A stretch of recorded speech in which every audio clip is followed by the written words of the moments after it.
Here I have OPPO F23 and today I'm going to show you how to enable Talkback mode on this device. To do this, firstly you'll have to open settings, then go to the additional settings and then to the accessibility. So here you have to switch to vision and go to the Talkback. By tapping here, Talkback enables. Talkback on. Talkback. Navigate up. Button.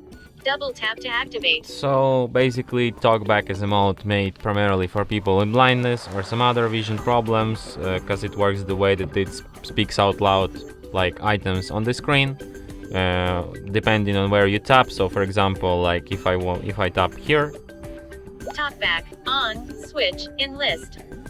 Double tap to activate.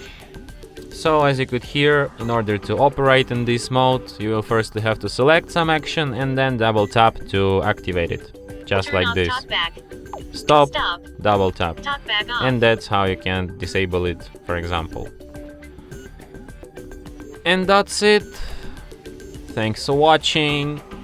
If you find this tutorial useful, don't forget to hit that like button and subscribe to our channel.